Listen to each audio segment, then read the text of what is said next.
हाँ जी भैया, कहाँ से हो पहले? मथुरा से अमित यादव। मथुरा से ही हो। आपके यहाँ से पहले हेमा मालिनी जी लगातार 2 बार सांसद रही हैं और फिर इस बार वो चुनाव मैदान में।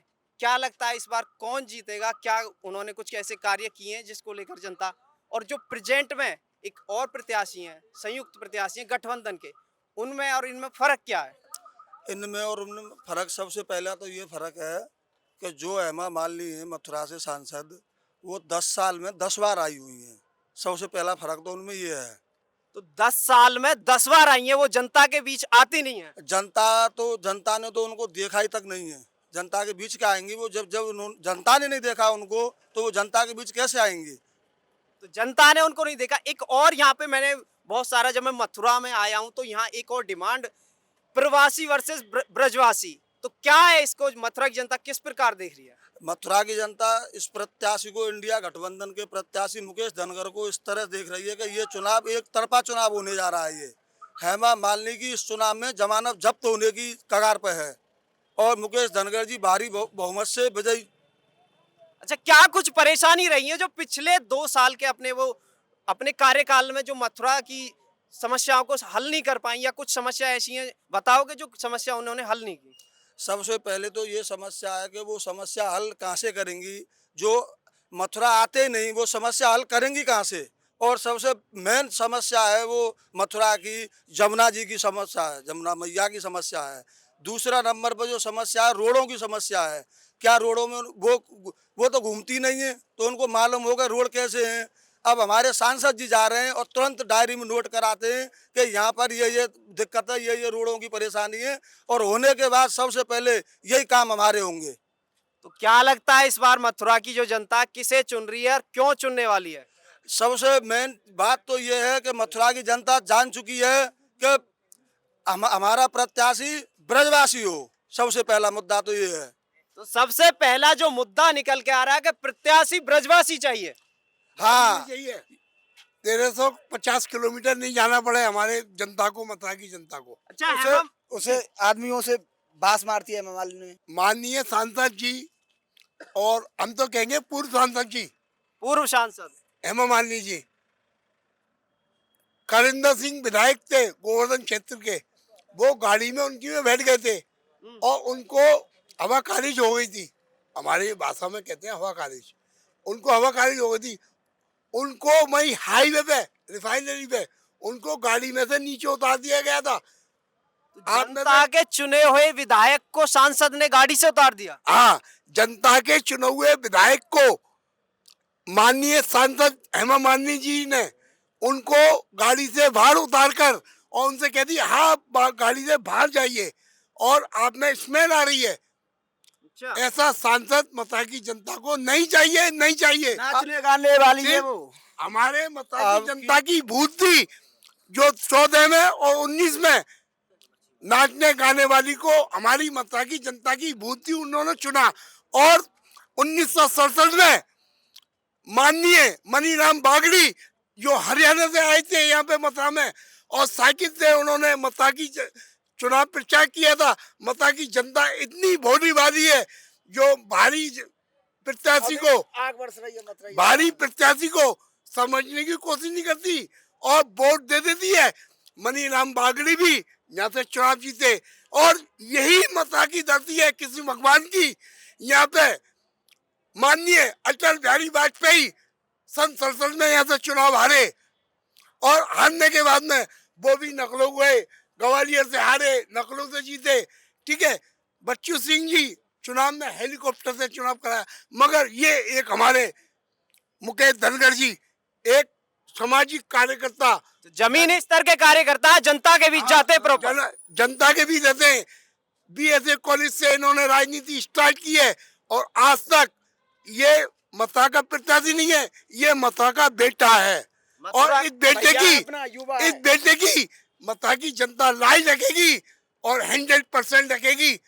बहुत आए मथुरा में, सब चले गए, मगर मुकेश धनगर जी का मथुरा की जनता लाई रखेगी। मेरे साथ एक और युवा भी हैं, तो युवाओं के लिए भी कुछ कार्य किए सांसद जी ने? कुछ नहीं किए युवाओं के लिए, कोई भी कार्य या चाहे स्पोर्ट में चाहे अदर एक्टिविटी?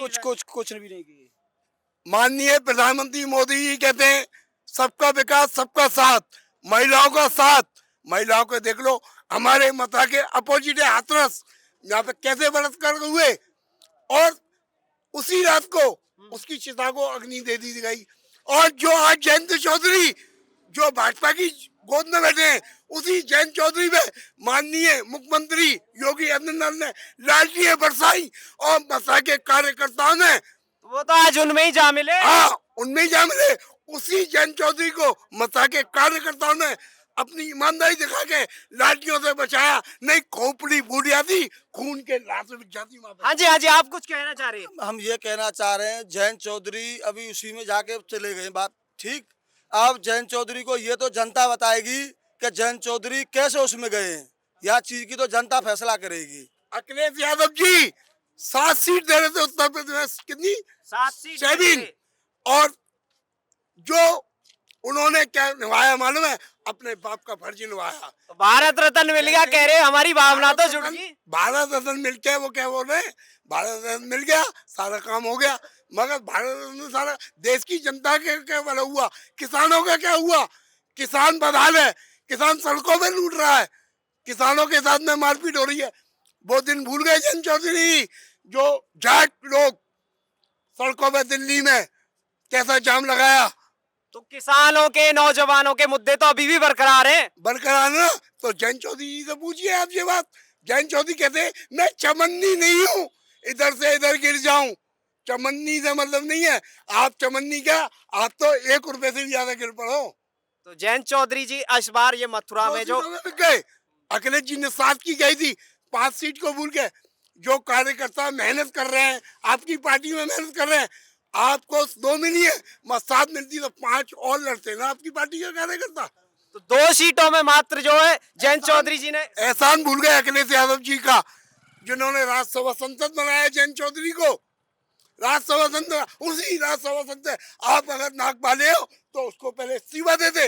इस्तीफा देने के बाद में जब भारतीय जनता पार्टी से हाथ मिलाते आप लोग। तो 14 में इसी सीट से हारे थे, आज उनका प्रचार प्रसार कर रहे हैं। 14 में इसी सीट से हारे थे ना जयंत चौधरी। हाँ, तो आज प्रचार 14 में वो हारे थे, 14 में हारे थे।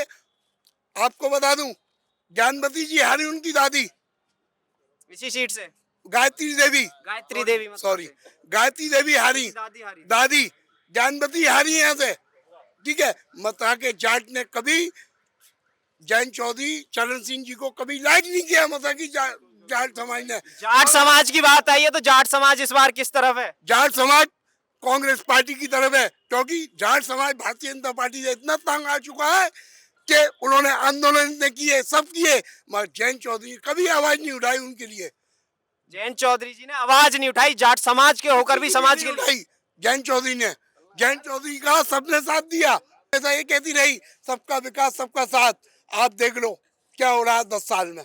10 साल में क्या कुछ हुआ वो आप जमीनी स्तर पे देख रहे हैं। जमीनी स्तर पे देख रहे हैं, ये देश कंगाली के आधार पे है, ये देश कंगाली। आज देख लो जीडीपी कितने नीचे है? दावा तो कर रहे हैं 5वें नंबर पे पहुंचा दिया। अरे भूखे मर जाएंगे भैया। 2000 सुनो, 2004 से लेके और 2009 तक कांग्रेस पार्टी की सरकार रही, ठीक है। 400 रुपए का सिलेंडर मिलता था, आज उन्होंने 200 रुपए कम करे 800 का कर दिया, 812 रुपए का। तो चुनाव के समय में महंगाई घटा तो रही है सरकार। पेट्रोल कितना भागता, पेट्रोल क्या भागता आप बताइए? पेट्रोल वही 35 देने की। सन 86 में 3.5 रुपए पेट्रोल था। कितने? 3.5 रुपए। आपकी उम्र भी नहीं होगी इतनी, मेरी उम्र नहीं है इतनी, मेरी 47 साल की उम्र है। सन 86 में पेट्रोल 3.5 रुपए लीटर था और डीजल 2 रुपए 60 पैसे था। जब से 14 से सरकार आई है तब से कितना हुआ है? आपसे 50% बढ़ गया, 50% महंगाई बढ़ा दी है। चावल दाल। आप गरीब जनता को बेवकूफ न दे, देश की को 5 किलो राशन 5 किलो चावल देंगे। अच्छा एक और अभी जो मैं सोशल मीडिया पे उनकी बहुत सारी एक तस्वीर बहुत वायरल हो रही है कि 5 साल में वो एक बार किसान जरूर बनती हैं, अभी फिर से वो गेहूं काटती हुई नजर आ रही हैं। वो तो एक जुमला है, जुमला। एक फिल्म इंडस्ट्री की हीरोइन और एशिया में रहने वाली, मर्सिडीज गाड़ियों में चलने वाली, ओडी में, ओडी Q7 उन पे गाड़ी है। Q7 70 लाख रुपए की गाड़ी है आज की डेट में। 70 लाख रुपए की गाड़ी में चलने वाली, वो तो सिर्फ जनता को बेवकूफ बनाने की। मेरे पास आई है उनकी गाड़ी काम होने के लिए। उनकी गाड़ी किसान के पास थोड़ी चली आएगी। किसानों के पास ये बस ये फोटो सेशन कराया जा रहा है बस किसानों के लिए। सिर्फ कोई एक आदमी को, हिंदुस्तान के आदमी को। किसानों के लिए ये किया जा रहा है कि 2014 से पहले 150 रुपए का यूरिया का कट्टा, खाद का कट्टा, आज 50 किलो का कट्टा आज 300 रुपए में मिल रहा है, और वो भी 45 किलो का। ये किया जा रहा है।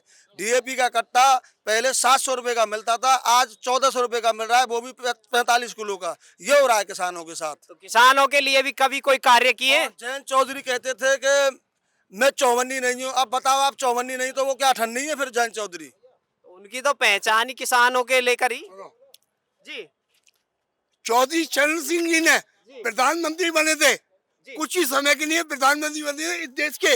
उन्होंने किसानों के लिए एक काम किया था, जो ट्रैक्टर पूरे रजिस्ट्रेशन होता था ट्रैक्टर का, आज ट्रैक्टर आज तक जब से चौधरी चरण सिंह ने 1 रुपए में रजिस्ट्रेशन हुआ पूरे देश में। किसानों के मसीहा थे, किसानों के मसीहा थे चौधरी चरण सिंह तो मसीहा थे। मगर जयंत चौधरी को उनका खून है, उन्हीं का तो खून है। कहाँ बदल गए? जयंत चौधरी को कुछ सोचनी है देश के किसानों के बारे में। वो कहते हैं हम किसानों के रहनुमा है ना। देश के किसानों के बारे में अगर सोचा है सो स्वर्गीय माननीय मुलायम सिंह यादव जी ने सोचा है, वरना किसी ने सोचा। और दूसरी सोच अब कौन सोचेगा? वही सोच मुलायम सिंह यादव जी, अब कौन यादव जी, अखिलेश यादव जी और राहुल गांधी जी और प्रियंका गांधी जी, ये तीनों मिलके एक देश को ऐसे चलाएंगे। एक बार जनता भरोसा करके देखे, क्योंकि मनमोहन सिंह ने 10 साल सरकार चलाई थी, मगर एक बार राहुल गांधी जी और अखिलेश जी के समर्थन में एक बार जनता भरोसा